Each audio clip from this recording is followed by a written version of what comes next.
the Homebrew Wednesday coming at you from me, Dick. A few things to talk about today, I suppose. First one being I have a sample from the German beer, the one with the honey. So the first thing I'm going to do is do the virgin tasting and actually see whether you can pick up any honey flavours in this. It's come out at 110, down from an original gravity of about, I don't know, 150, 145, I can't remember what it was.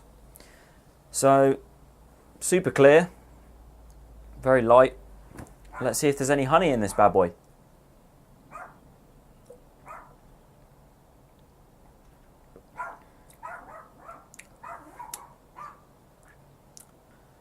No.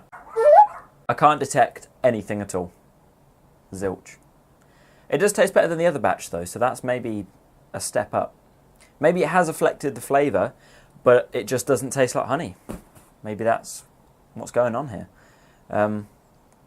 Yeah, super light, super clear. Cold crash has really worked.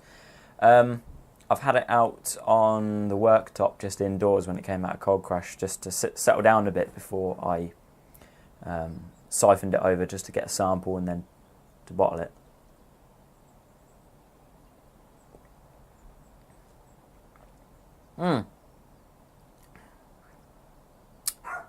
I'm happy. Anyway, as the battery's low, I'm going to crack on. What have I done this week? I made some cider for the first time. Pure organic cider. I guess you could call it that. We've got an apple tree right at the end of the garden. The apples were going out of season. Some had started to rot while they were still on the tree.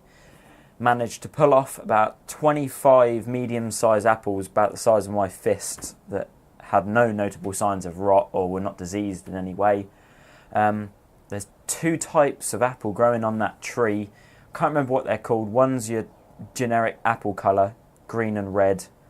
And then the other one is sort of a very pale, sort of sandy yellowy colour. Matte finish on the outside of the skin, slightly more bitter than the other apple. Crushed them all up in a blender, threw them all into a muslin bag, squeezed the living hell out of them. I ended up with about just short of 2 litres worth of raw apple juice, syrup, whatever you wish to call it.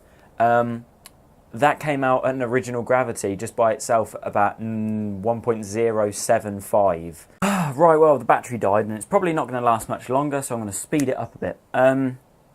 Yeah, the cider. Oh, by the way, I got myself a beer that I haven't had in a very long time. Crumbacker Dark. Might as well finish off the last little bit. Yeah, the cider had a gravity of 1.075. That's just pure syrup. I added some water to try and get it up to a reasonable volume in the demijohn, sort of 4 litres. I was finding that the gravity had shot right down far too low. So I added some maple syrup. I got it back up to 1.045, 40, something along those lines. And it's all good. It's fermenting away. I took a little bit of advice from a couple of forums.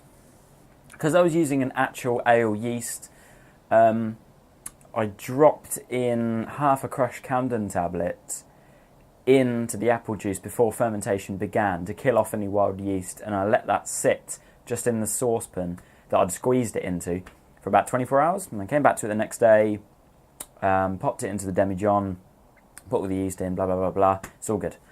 So that's it. Yes, Crumbacker. Haven't had this beast in a while. It's very refreshing. I absolutely love it. Sometimes it's nice just to revisit an old drink, even though you've had it before. Because there's a lot of stuff in Tesco that I've tried now. I'm running out of what to get when I go for a weekly shop. I normally go and get a beer. And I'm just running out. That's it. So happy Homebrew Wednesday, everyone. I hope the battery hasn't died again. Have a good one. And try something new. Cider was a new thing for me, and I'm really enjoying it.